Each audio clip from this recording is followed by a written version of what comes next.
नमस्कार, म मुकेश शर्मा र आज म मेरो युट्युब च्यानल मार्फत पुनः हजुरहरू समक्ष उपस्थित भइसकेको छु र आज एउटा कथा लिएर आएको छु, जुन कथा पारिजात अर्थात् विष्णु कुमारी वाइवाले लेख्नु भएको छ र उक्त कथा रहेको छ बधशाला आउँदा जाँदा। विशेष बधशाला आउँदा जाँदा कथामा लेखिका पारिजातले आफूलाई कार्यालय वा अड्डामा काम गर्ने एउटा पुरुष पात्रको रूपमा यो कथामा स्वयं म पात्र भएर उभिनु भएको छ अनि यो कथामा विशेष रूपमा बधशाला भनेर उनले परिभाषित गरेका छन्। के भनिएको त बधशाला भन्दाखेरि उनले काम गर्ने उक्त अफिस भनौँ है, अड्डा, त्यहाँ चाहिँ उनी जस्तो कर्मचारीहरूको भावनाको वध हुने गर्दा उनले बधशाला भनेर परिभाषित गरेका छन्। अनि बधशाला आउँदा जाँदा कथामा विशेष रूपमा सर्वहारा मानिसको आर्थिक एवं सामाजिक अवस्थालाई खुबै कलात्मक ढङ्गमा पेश गरेका छन्। र अब हामी कथातर्फ जाउँ। म कथाको तपाईहरुलाई विश्लेषण गरेर सुनाउने छु। कथा यस्तो रहेको हुन्छ। कुनै अड्डाको दर्ता फाँटमा कार्यरत एक दर्तावल कथाकार अर्थात् म पात्र अड्डातिर जाँदै गर्दा बाटोमा उनलाई कसैले पछिल्लोतिरबाट बोलाउँछ, ए हजुर यता सुन्नुहोस् त। फर्केर हेर्दा उनलाई त्यो बोलाउने मान्छे परिचित लाग्छ। कहाँ, कुन समय, कुन वेशभूषामा के भन्दै गरेको आदि छिट्टो सम्झना हुने विलक्षण प्रतिभा उनको छ। यसैले बोलाउने त्यस मानिसले आजभन्दा 3 वर्ष अघि त्यही मोडमा त्यही यम अर्थात् समयमा भेटेर, मेरो नाम चन्द्रधर उपाध्याय, घर पूर्व कोशीपारी, शहरमा सामान किन्न भनी आएको, बाटैमा भरिया हरायो हजुर, साथमा भएको 2-4 पैसा सिद्धियो, जता सुके मागो भने पनि हेर्नुहुने घरको उपाध्याय बाहुन, हजुरहरू जस्ता भलात्मीहरूले यसो 2-4 रुपियाँ सहयोग गर्नुभयो भने घर फर्कौं भनेको। व्यवस्था पुग्दा उनले खल्तीमा भएको झिटी 5 रुपियाँ दिएका हुन्छन्। 3 वर्ष अघि ऊ खाली खुट्टै थियो, आज चप्पलमा छ। सायद मैलको सुरुवाल अर्कै थियो, कोट उही हो, तर 3 वर्षमा अलिक खुइलिएको रहेछ। कथाकार त्यस समय चप्पलमा थिए, आज चाइनिज जुत्तामा छन्। स्वेटर उही कोट के अनुपातमा खुइलिएको छ, त्यति खुइलिनु स्वाभाविक नै हो। कथाकारले 3 वर्ष अघि त्यस व्यक्तिले लगाएका लुगा र भनेका कुराहरू बताइदिए पछि त्यो व्यक्ति वाक्क हुन्छ र चप्पल लगाएको दाहिने खुट्टा बेसिकन बजार्दै भन्छ, तपाईँ पनि क्या वैयत मान्छे रहेछ। दुवै आफ्नो बाटो लाग्छन्। उनलाई लाग्छ 3 वर्ष अघि त्यो मान्छे ताजा पेशेवर थियो, आज काठमाडौँको हावाले जितिसकेछ।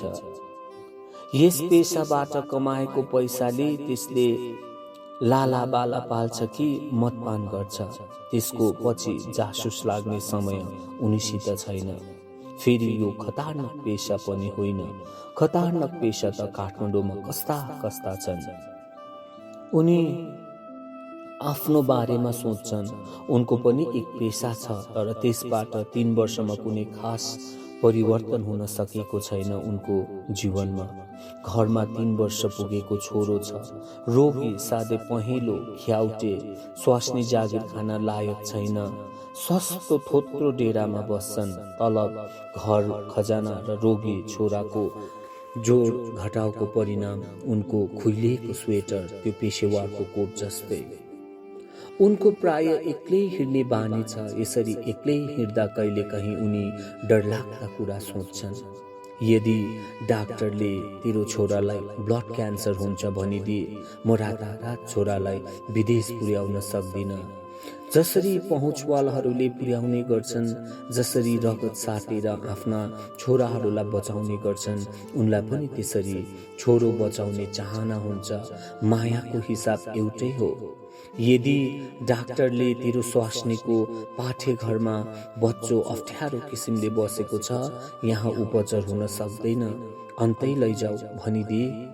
पहुँचवालाहरूले जस्तो रातारात पुर्याउन उनी सक्दैनन्। यस क्रममा उनी धेरैपल्ट आतंकित भएका छन्। उनले जीवनलाई उठ जोगी फटकार छालाको रूपमा हेरी जीवनप्रति लबस्तर हुन सक्दैनन्। उनलाई त्यस समय 2 वर्ष अघि ठिक त्यही बाँसखारी नेर साँझ एकजना मान्छेले अचानक बाटो छेकी मेरो सुत्केरी स्वास्नी विचित छे, त्यो बागमती पार्टीमा ओर्ने ओछ्याउने केही छैन, लौन हजुर मर्दै होली, मुखमा माड हाल्ने पैसा पनि छैन भन्दै रोएको थियो। उसको आँसु सक्कली थियो कि नक्कली के जान्नु, ऊ पनि सम्भव पेशवाल नै थियो। त्यस दिन कथाकारको खल्ती मात्र खल्ती थियो, त्यसैले उनीहरू बीच लिनु दिनु केही भएन। अब उनी अड्डा आइपुग्छन्। यो अड्डामा उनको परिभाषामा उनी जस्ता मान्छेको भावनाहरूको बधशाला हो, नभए पनि समय बिताउँदै बुढो हुँदै जाने यन्त्रशाला हो। यहाँ कुर्सीहरूको आफ्नो आफ्नो तह छ। अरू ठाउँ जस्तै उनको पनि एउटा निश्चित कुर्सी छ, दर्ता फाँटमा घुम्ने होइन, भाँचिने सम्भावना भएको। कुनै समय अलिक दुब्लाएको बेला उनी यस कुर्सीमा बसेर शारीरिक यातना खप्छन्, जुन यातनालाई उनको कामको व्यस्तताले एक रति पनि भाड्न सकेको हुँदैन। त्यस कुर्सीमा बसिसकेपछि प्राकृतिक आवश्यकता नपरेसम्म उठ्न पाउँदैनन्। साथीको घडीमा हेर्दा 10 भइसकेको हुन्छ। उनको अघि फेरि उही अनुहार देखा पर्छ। 3 दिन अघि उही नीलो ट्र्याकसुट लगाएर आएको थियो। यसरी नै हातमा चुरोटको बट्टा समाएको थियो। अनावश्यक आत्मीयता देखाउँदै उसले भन्छ, अस्तिको काम भइसक्यो? अस्तिको काम अस्ति भयो। यो आज फेरि दर्ता गरिदिनुहोस् है।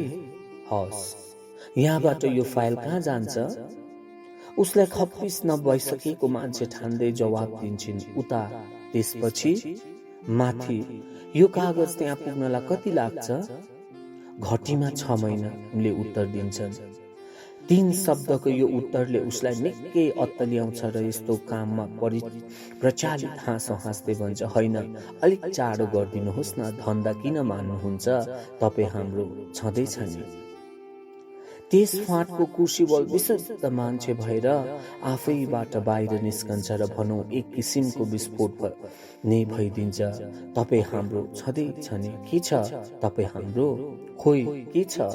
त्यो वाक्य यहाँ प्रयोग हुँदैन ज्यू, उता हुन्छ, माथि हुन्छ, यहाँ हुँदैन। नयाँ मान्छे जस्तो लाग्नुहुन्छ नि। अघि निस्केको विशुद्ध मान्छे फेरि दर्तावालको खोलभित्र पसिसकेको हुन्छ। समय बितेको थाहै नपाए। 4 बजे बधशालाबाट बाहिर निस्किएपछि खल्ती छाम्छन् र शङ्का उपशङ्काले ग्रस्त हुँदै घर सम्झन्छन्। ठिक त्यतिखेर पेटीमा उभिएको एक जोडा युवकलाई गम्भीर कुराकानी गरिरहेकी सुन्छन्। उनको कानमा त्यस्तै एकाग्र हुन्छ। ती 2 मध्ये व्यक्तित्वशाली देखिने एउटा व्यक्ति बोलिरहेको हुन्छ। कुनै बस कम्पनीको मालिक चिन्नु भएको छ? छैन। कुनै स्टाफ? कुनै ड्राइभर? कुनै बस ड्राइभर त खोजी चिनिएला। त्यसो भए तपाईँ यसो गर्नुहोस्, बस पार्क जानुहोस्, टिकटको दलाली गर्नुहोस्, केही गर्नु पर्दैन, टेक्निक ड्राइभर मार्फत सिकिहाल्नुहुन्छ। दिनको केही नभए पनि 30 रुपियाँ त कमाउन सक्नुहुन्छ। त्यो बोल्ने युवकसँग कथाकारले आफूलाई दाँच्न खोज्छन्। पहिरन, हावभावको, बोलीचालीको छाँट केहीको पनि 2 बीच सामञ्जस्यता छैन। कारण कथाकार निरपेक्ष गरिबीको रेखा मुनि परेको मान्छे, उनमा त्यस्तो व्यक्तित्व हुनै सक्दैन। तथापि उनी आज उनको मानसिकतामा 10% आश्वस्त छन्। 3 वर्षदेखि बेकार बसेको एक युवक जसको ठाउँ जानु र काम खोज्नु नै पेशा भइसकेको छ। त्यो युवक हप्तामा 1 पटक कथाकार कहाँ आउने गर्छ र भन्छ, लौन मलाई पनि तान्नुहोस् न तपाईको शाखातिर। कथाकारको शक्तिहीनताप्रति ऊ अचेत छैन, तरै पनि उनलाई उसले झिझ्याउँछ। आजभोलि उनलाई त्यस युवकको सम्झना पनि थप मानसिक पीडा भएको छ। घरमा पुगेर चिया पिएपछि परिचित आवाज आउँछ, आइपुग्नु भो दाइ। उनी गरिबीको व्यक्तित्व भएका व्यक्तिले त्यस व्यक्तित्वशाली युवकको व्यक्तित्वसँग कुनै बिन्दुमा पनि मेल नखाए तापनि त्यस विशिष्ट युवकको नक्कल गर्दै भन्छन्, त्यो व्यक्तिलाई कुनै बस कम्पनीको मालिक चिन्नु भएको छ? छैन, उसले जवाब दिन्छ। कुनै स्टाफ? कुनै बस ड्राइभर पनि? ड्राइभर भने यसो हेरौँ। त्यसो भए तपाईँ यसो गर्नुहोस्, बस पार्कमा जानुहोस्, टिकटको दलाली गर्नुहोस्, केही गर्नु पर्दैन, ड्राइभर मार्फत टेक्निक सिकिहाल्नुहुन्छ। केही नभए पनि दिनको 30 रुपियाँ त कमाउनु सक्नुहुन्छ। कुन्नी कि सोचेर ऊ एकछिन घोप्टिए पर्यो। उनले कसलाई आश्वस्त पारे यस प्रश्नको अघि उनी निर्भीक छन्।